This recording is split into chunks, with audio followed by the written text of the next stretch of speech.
माद्री महाभारत की महत्वपूर्ण पात्र थी, जिसकी कहानी त्याग, प्रेम और कर्तव्य के बीच गुंथी हुई थी। वह मद्र देश के राजा शल्य की बहन थी और अत्यंत सुंदर और गुणी थी। माद्री का जीवन तब एक नया मोड़ लेता है जब उसका विवाह हस्तिनापुर के राजा पांडु से होता है। पांडु पहले ही कुंती से विवाह कर चुके थे, लेकिन माद्री की सुंदरता और गुणों से प्रभावित होकर उन्होंने उसे अपनी दूसरी पत्नी बनाया। माद्री पांडु के साथ विवाह करके हस्तिनापुर आई, लेकिन यह यात्रा उनके लिए आसान नहीं रही।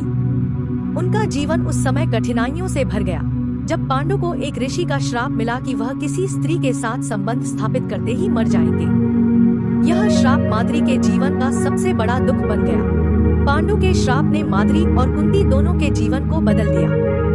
पांडु ने राज्य त्याग कर वनवास का मार्ग अपना लिया और माद्री भी उनके साथ वनवास में चली गई। माद्री का जीवन अब एक कठिन संघर्ष बन चुका था, क्योंकि वह अपने पति के साथ रह तो रही थी, लेकिन उनके साथ एक सामान्य दाम्पत्य जीवन नहीं जी सकती थी। इस स्थिति में कुंती का वरदान माद्री के लिए एक आशा की किरण बना। कुंती ने अपने वरदान से माद्री को भी संतान सुख प्रदान करने का अवसर दिया। माद्री ने अश्विनी कुमारों का आह्वान किया और उन्हें नकुल और सहदेव के रूप में 2 जुड़वा पुत्र प्राप्त हुए। इस तरह माद्री भी पांडु की संतान की मां बनी, लेकिन उनका संघर्ष यही खत्म नहीं हुआ था।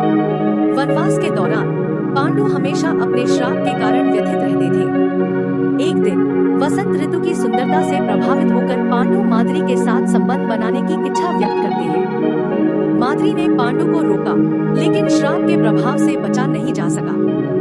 पांडु ने जैसे ही माद्री को स्पर्श किया, उनका जीवन समाप्त हो गया। पांडु की मृत्यु माद्री के लिए अपार शोक का समय था। वह स्वयं को इस घटना के लिए दोषी मानने लगी। उसे लगा कि अगर वह पांडु को रोक पाती तो यह घटना नहीं होती। लेकिन इसके साथ ही माद्री ने अपने जीवन का सबसे बड़ा निर्णय लिया। माद्री ने अपने पति के साथ सती होने का निश्चय किया।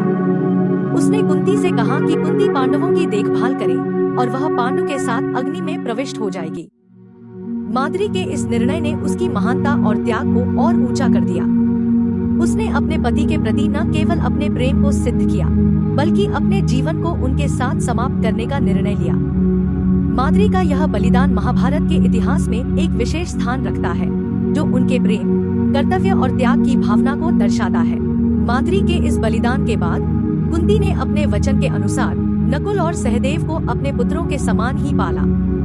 माद्री के जुड़वा पुत्र नकुल और सहदेव अपनी मां के समान ही तेजस्वी, निडर और गुणवान थे।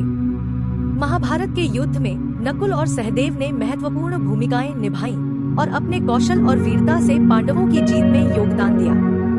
माद्री का त्याग उनके पुत्रों के चरित्र और व्यवहार में भी झलकता है। नकुल और सहदेव ने अपनी मां के बलिदान और कुंती के स्नेह को हमेशा अपने जीवन में आदर्श के रूप में देखा। माद्री की कहानी महाभारत की उन स्त्रियों की कहानियों में से एक है, जिन्होंने न केवल अपने परिवार और समाज के लिए बड़े बलिदान दिए, बल्कि अपने जीवन के कठिन संघर्षों को भी धैर्य और साहस के साथ सहा। माद्री का जीवन यह सिखाता है कि सच्चा प्रेम और त्याग कभी व्यर्थ नहीं जाते, बल्कि वे आने वाली पीढ़ियों के लिए एक प्रेरणा बनते हैं।